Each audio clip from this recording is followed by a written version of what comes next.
Hi everyone. I thought I'd create this video rather than show you in the meeting on Monday, so that you had some time to do some planning and you would be able to refer back to this video if you need to. I'm showing you a new resource that you could use in your planning for reading and even for writing and in general. Depending on how you use this resource. You might have seen it before. It's called Newsela, and if you can access it by going to newsela.com as the link indicates. What I'm going to do is I'm going to show you how to sign up and then show you some features of the site so you can use it. To join is really easy.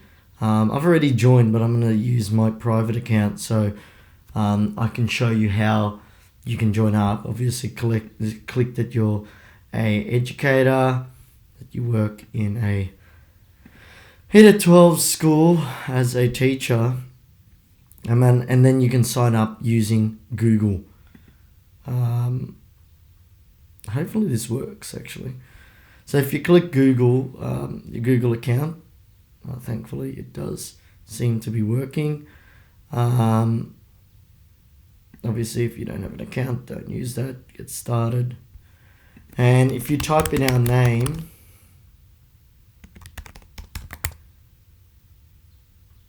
it hasn't come up yet. But in the future, our school will come up. And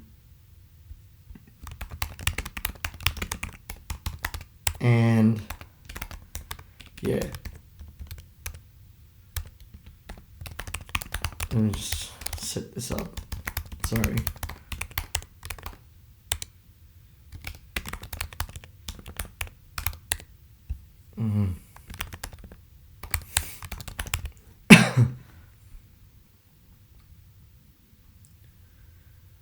Once you've set up, you can change your preferences and all that sort of stuff. And to add students, which we can go back to in a moment, you'd be going and adding a class, which you can actually import directly from Google Classroom. So you open it up, click the class you want, and will actually automatically give you a list of students. I'm going to go and open my existing account so I can show you what that looks like actually. In terms of using this site, what it actually does is provide you some newspaper articles and information articles that you can use that are related to everyday events. So for example, you might look at a article, let's say about the events in Hawaii, around that volcano that's erupted. And what you'll be able to do is once you've got your kids, you can actually assign them this reading easily. Like I've already got my reading kids here, so I could assign that to them, and they'll be able to actually annotate and add comments and all that sort of stuff when they're reading through their own accounts. But the biggest reason I'm showing this thing to you, this resource to you, is what you can do with it, even if you decide you don't want to give your kids another account to worry about. If you open up an article, let's say this one about the volcano, what you'll notice here tells you what level the kids the text is for. So at the moment it's for year sixes and how many words are in there. The reason that is important is if you click this button up here, max at the moment it says, you can lower that depending on the Lexile level, which we don't use, but if you, let's say, go to 340, it's the same article but at a readable level for year twos to read. So it will give them the ability to read the same article, and then for the 560 Lexile for year threes to read, and then for year fours to read, and then for year fives to read, and then the maximum level for year sixes to read.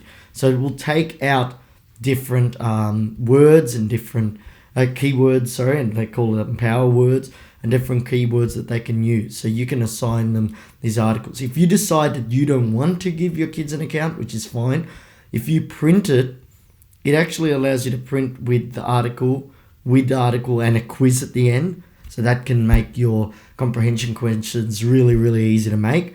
Or article with a quiz and with answers. Let's say we chose an article with a quiz.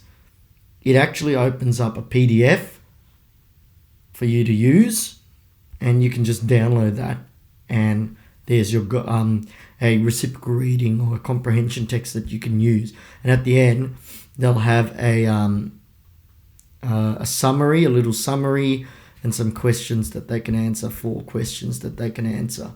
It's up to you how you decide to use it. If you decide that you want your kids to have the access to account, if you assign it from here to your class and click assign, when you actually go to your class, let's say that's my class at the moment, it will actually have assigned them these readings, and they can actually go and read these articles. It also gives you a guide on how they can actually go about in doing that. Now, the reason I say it depends how you use this is you can actually change it. Let's say you want something for maths. There's some maths resources you can use. Let's say you want something to study some literature. There's some literature resources you can use. Science resources you can use, which will be really handy next term when we look at space and stuff like that.